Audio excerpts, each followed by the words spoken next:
Medvedev opens by declaring Zelensky trapped in a self-made strategic prison, a position that only deteriorates no matter what move he attempts.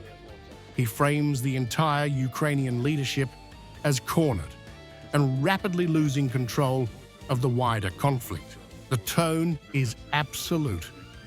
This is a defeat unfolding in slow motion.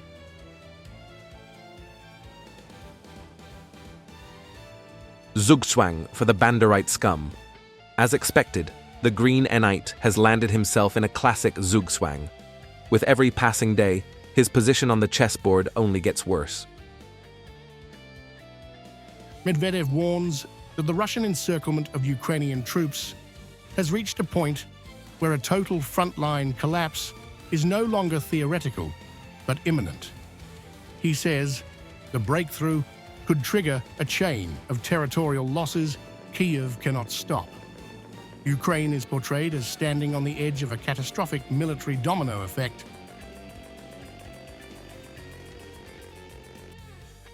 The encirclement of his troops threatens to send the whole front line crashing down, and from there, who knows, maybe more territorial losses to follow.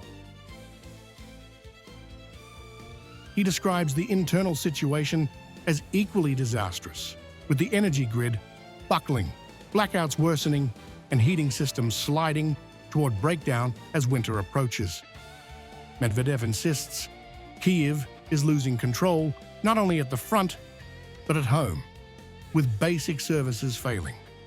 The image is one of a country collapsing under pressure it cannot manage.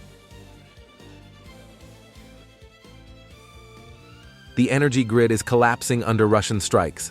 Electricity is still on, but with constant blackouts, and the heating situation is dire. He then turns to the EU, accusing European leaders of finally distancing themselves from Ukraine's corruption and political rot.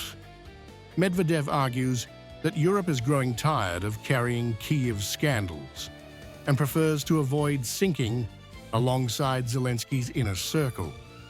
Their public expressions of disappointment, he says, reveal a deeper shift.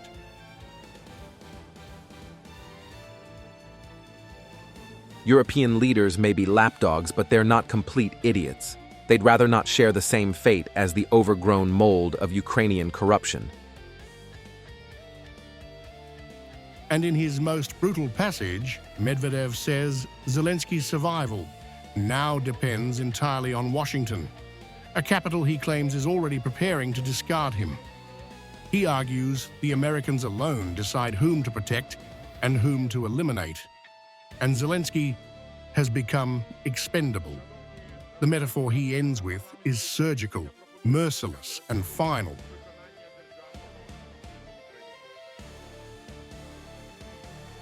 There's only one power that can decide whether to execute or to pardon its bastards, and that is Washington, D.C. His fate is that of a festering boil waiting to burst.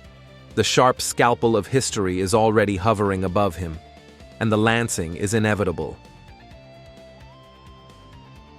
Medvedev wraps his message with a blunt warning. Kyiv's collapse is no longer a question, only a schedule. He says Ukraine's leadership is already rotting from within. As he puts it, its fate resembles a festering boil. The sharp scalpel of history is already poised above it, and the abscess will inevitably be lanced open.